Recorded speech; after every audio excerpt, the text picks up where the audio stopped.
Setor estratégico como energia é um absurdo que está se fazendo. E eu fico abismado quando eu vejo pessoas subirem na tribuna e falarem que aqui se trata de algo estratégico. Não tem nada de estratégico.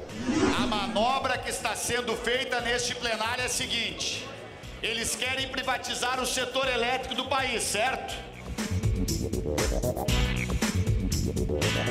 Vão entregar o nosso petróleo e nós vamos pagar a conta. Os consumidores de energia elétrica no Brasil todo parem de pagar a conta da ineficiência.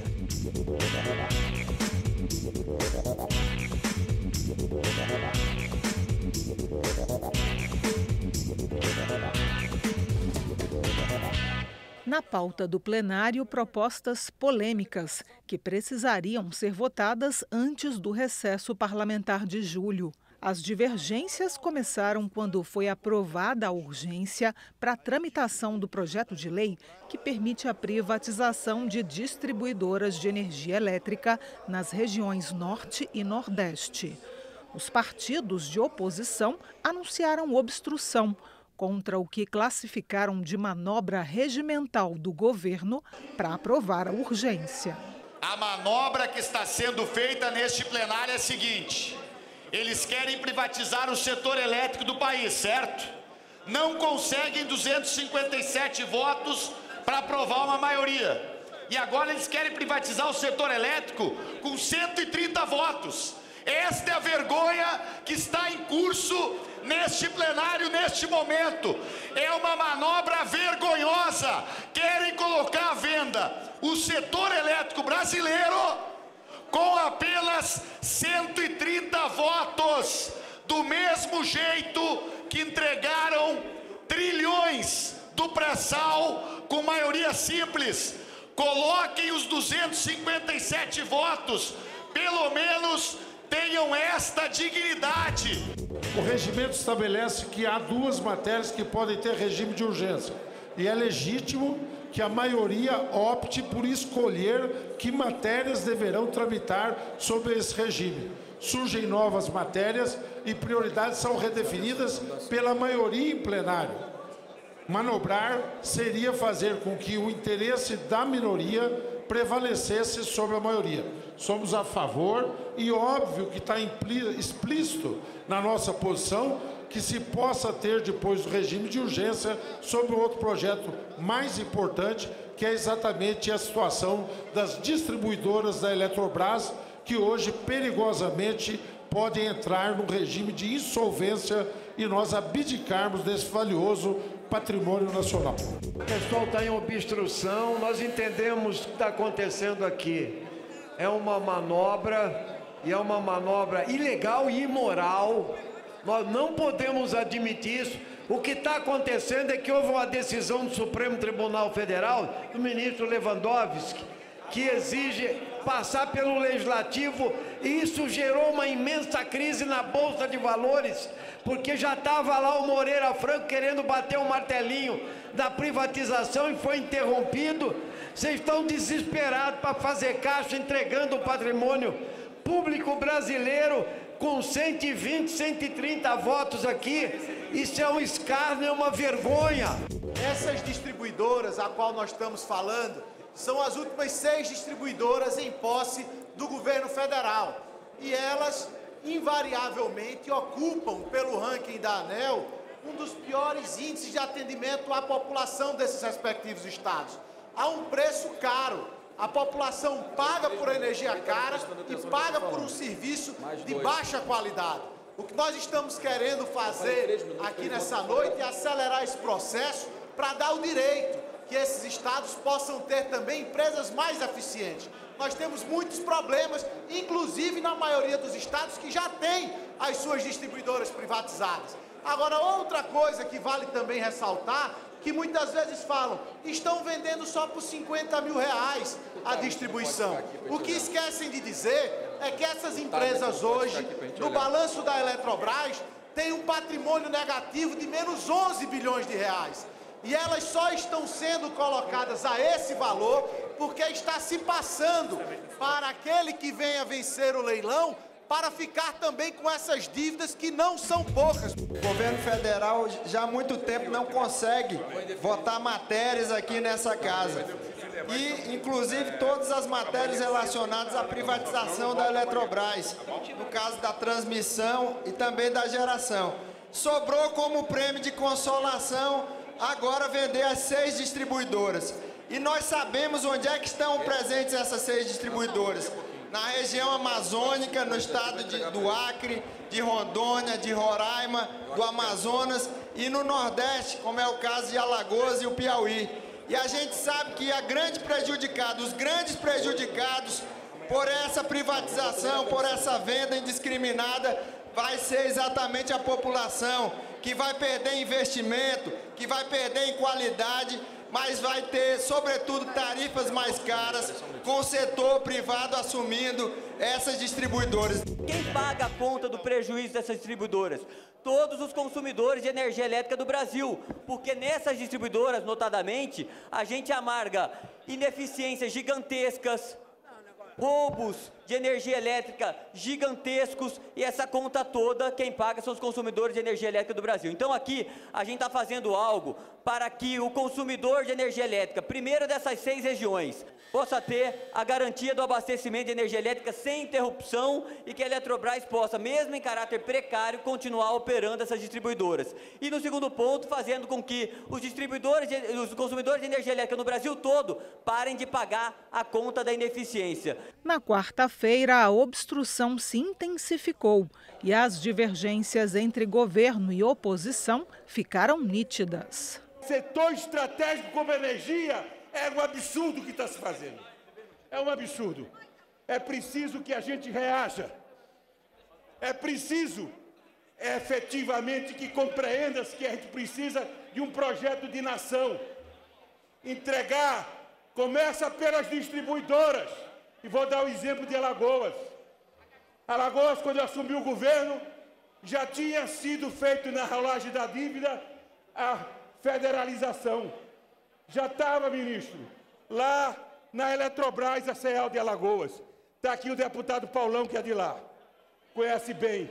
Pois bem, federalizaram, mas não pagaram o que devia a Alagoas. Até hoje, eu passei 8 anos lutando e não pagaram, a Eletrobras não pagou a dívida ao estado de Alagoas. E agora o que é que eles querem? Terceirizar, privatizar. Você acha que se não fosse luz do campo do Lula, nós teríamos colocado energia lá no final do mundo? Naqueles lugares que o povo precisava e vivia de candeeiro? E vai ser uma empresa privada que não dá lucro que vai colocar essa energia lá? Eu fico abismado quando eu vejo pessoas subirem na tribuna e falarem que aqui se trata de algo estratégico. Não tem nada de estratégico. Nós estamos tratando de salvar as empresas e salvar a Eletrobras. Nós temos no Brasil casos de experiência de empresas estatais bem-sucedidas. A Celesc, do governador Espírito Almin, é um exemplo de uma empresa bem-sucedida e bem administrada.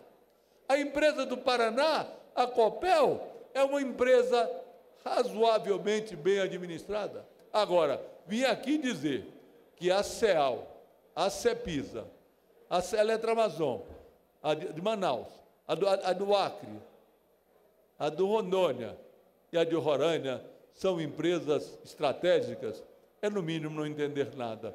Eu fico abismado também, como alguns dizem, quem vai fazer a extensão de rede?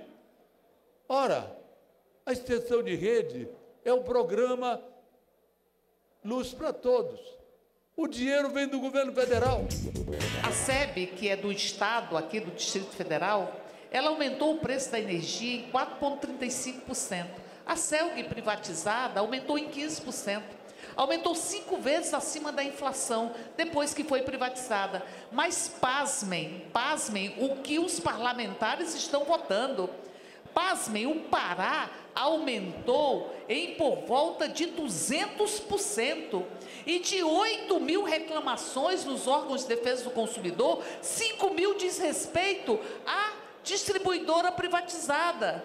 Portanto, nós estamos aqui privatizando ou discutindo a privatização das distribuidoras com recursos da União. Vai se colocar recursos da União, 3,5 bilhões. Além disso, vai se possibilitar que as empreiteiras construam gasodutos com recursos públicos. É recurso público para sanear e vender. É importante a sociedade brasileira entender que essas distribuidoras hoje consomem dinheiro do orçamento público, da saúde, da educação, que estão sendo canalizados para a ineficiência dessas distribuidoras. Quem vai ganhar com isso é o Brasil, quem vai ganhar com isso é o consumidor atendido por essas distribuidoras que vão, a partir do momento da sua venda, passar por um processo de reorganização. Se o trabalhador, a trabalhadora, a dona de casa, o dono de casa, já paga uma tarifa escorchante de energia elétrica com o governo Temer, se as indústrias já pagam tarifas escorchantes e diminuem o setor produtivo, vocês imaginam com a privatização? Ninguém é bobo aqui, todos nós sabemos o que está em pauta. O que está em pauta é abrir o caminho para a privatização do setor elétrico. Nós não queremos as privatizações, não aceitamos as privatizações, estamos ao lado da soberania nacional e do Brasil. É muito importante que nós tenhamos a consciência de que não é ruim privatizar. Nós precisamos, na verdade, saber de que maneira nós vamos fazer esse leilão. De que maneira a empresa que ganhar este leilão, qual é o programa dela de investimento?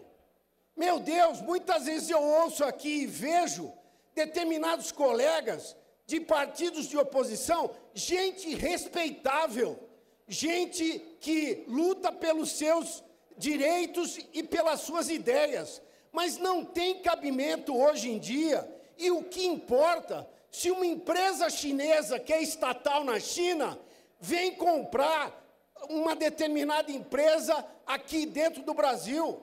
Nós estamos globalizados, nós não podemos nos fechar em copas, porque o mundo inteiro está tendo relação comercial um com os outros. O texto base do projeto foi aprovado, mas os destaques, que são modificações ao texto, devem ser analisados semana que vem.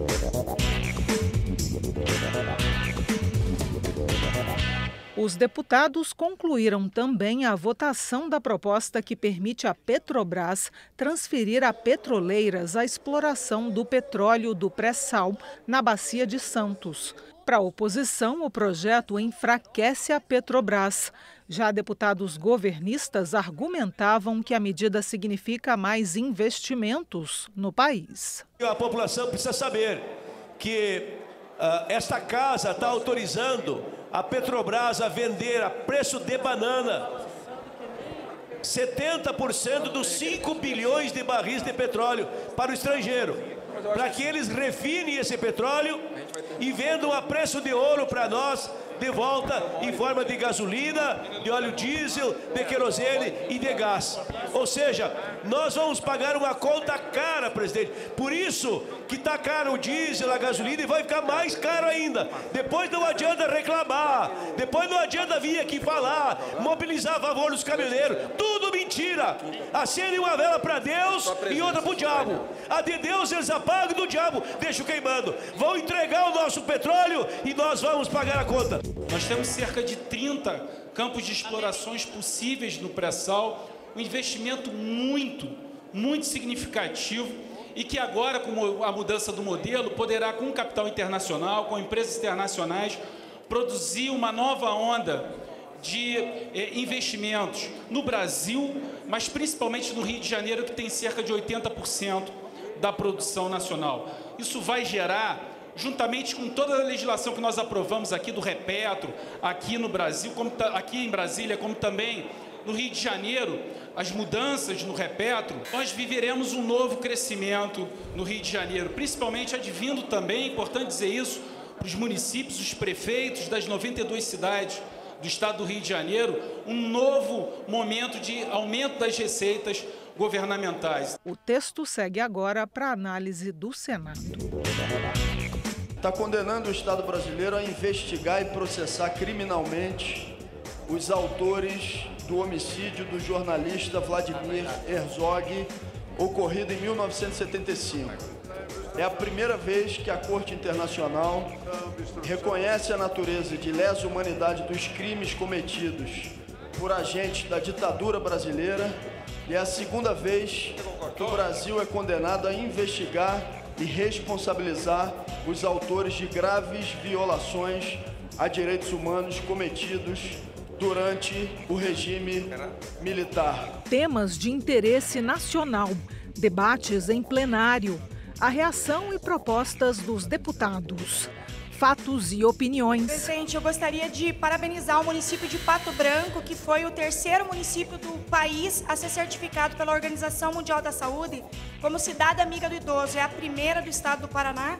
E seguramente o exemplo de Pato Branco pode ser seguido por diversas cidades do nosso país, uma iniciativa que com certeza ajuda a enfrentar os desafios que o envelhecimento trará, né, para a nossa nação, aonde a gente possa acolher os nossos idosos com respeito, com consideração, garantindo e protegendo seus direitos.